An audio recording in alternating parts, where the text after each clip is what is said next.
नमस्कार. घरोघरी मातीच्या चुलीमध्ये आपण पाहत आहोत ऋषिकेश जानकी सौमित्रा आणि ऐश्वर्याच्या लग्नाची मागणी सयाजीच्या घरी घेऊन गेलेले असतात, पण तो काही ऐकायला तयार नसतो. त्याचं मन परिवर्तन व्हावं म्हणून कितीतरी प्रयत्न जानकी करत असते आणि तिची ती शगुनाची थाळ ऐश्वर्याच्या आईच्या हातामध्ये द्यायला ती पुढे करते आणि तीही थाळ घेण्यासाठी हात पुढे करते. तितक्यात सयाजीराव तिच्याकडे बघतात. त्यांची ती नजर तिला इतकी धावते, त्या नजरेला घाबरूनच त्या हात मागे घेतात आणि जानकी आणि ऋषिकेश पुन्हा आपल्या घरी जायला माघारी फिरतात. ते फिरलेले पाहून पुन्हा एकदा सयाजीराव त्यांना हाक मारतो, थांबा. मग ते थांबल्यानंतर वळून बघतात. काय झालं, आता काय म्हणतील काका, म्हणून ऋषिकेश आणि जानकीला भीती वाटत असते. सयाजीराव सांगत असतात, माझी मुलगी जर ह्या लग्नाला तयार झाली तरच हे लग्न करायला मी तयार होईल. जर तिने नकार दिला तर हे लग्न होणार नाही. जर हे मान्य असेल तर आपण पुढे आपली बोलणी करूया. मग सगळं आनंद होतो. ऋषिकेश मग काकांचा हात हातात धरून त्यांना वचन देतो, जर हे लग्न दोघंही मुलं स्वतःच्या मनाने तयार करायला असले तरच आपण ह्या लग्नाची पुढे बोलणी करू. मी तुम्हाला वचन देतो की तुमच्या मुलीला माझ्या घरी काहीही त्रास होणार नाही. सौमित्र इकडे अवंतिकाची समजूत काढण्याचा प्रयत्न करत असतो, तिला सांगण्याचा प्रयत्न करत असतो, पण ती इतकी चिडलेली असते का काहीही ऐकून घ्यायला तयार नसते. माझ्या फोनचा रिप्लाय देत नाही, तुम्हाला अशी तशी समजतोस का? कितीतरी दिवसांपासून तुला घरी बोल असं सांगत होते तरी तू ऐकत नाही. तो तिला काहीतरी सांगण्याचा प्रयत्न करतोय, पण ती त्याच्या गाला जोरात मारते आणि तिथून त्याला दम देऊन निघून जाते. पुन्हा कधी भेटायचं नाही असंही सांगते. ती निघून गेल्यानंतर तो खूप खचतो आणि तिथल्या एका बाकावरती बसतो.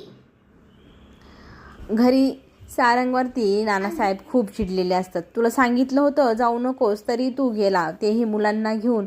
आपण तिथं भांडणं मिटवायला गेलो होतो की भांडणं करायला? सारंग म्हणतो, मी खूप घाबरलो म्हणून दादाची काळजी वाटली त्याला बघण्यासाठी मी तिकडे गेलो होतो. सारंग पुन्हा आईला म्हणतो, मी जाऊ का दादाला शोधायला परत? कधी आला नाही घरी तो अजून. तितक्यात दादाचा आवाज येतो, काही गरज नाही, मी घरी आलोय.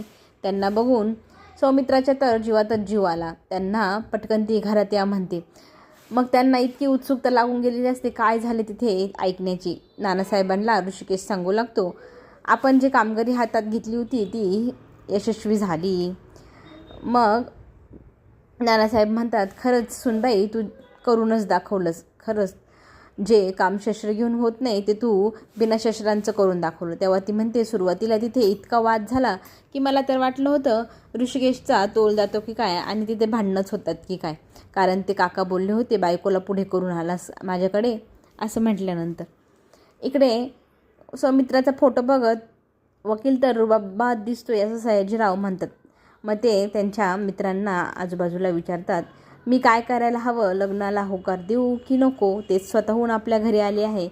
तेव्हा पोलीस सांगतात, खरं तर तुमच्यावरती इतके जास्त चार्जेस आहे, ते घालवायचे असेल तर हे लग्न करणं म्हणजे तुमच्यासाठी सुवर्णसंधी आहे.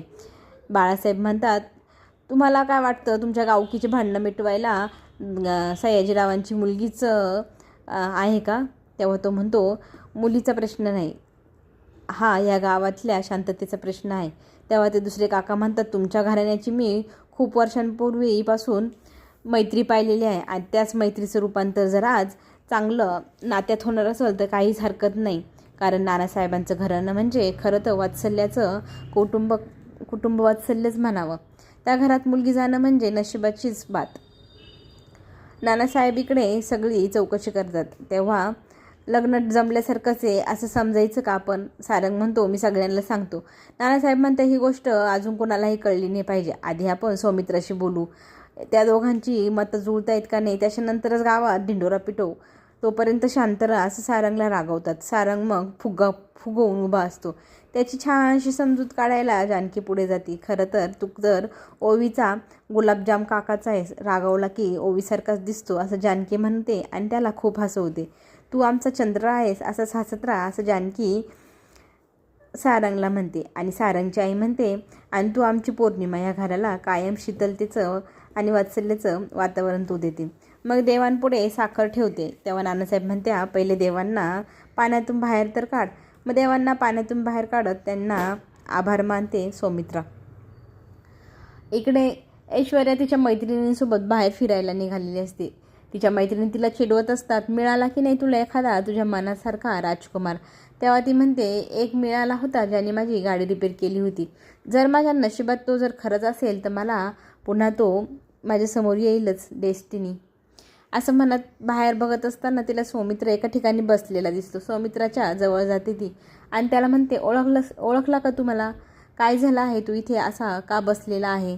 मी तुला कुठे सोडू का? माझी गाडी आहे. तेव्हा तो सांगतो, मी रस्ता चुकलोच होतो, आता योग्य वाटेवर आलो आहे, मी जाऊ शकतो माझ्या गाडीने घरी.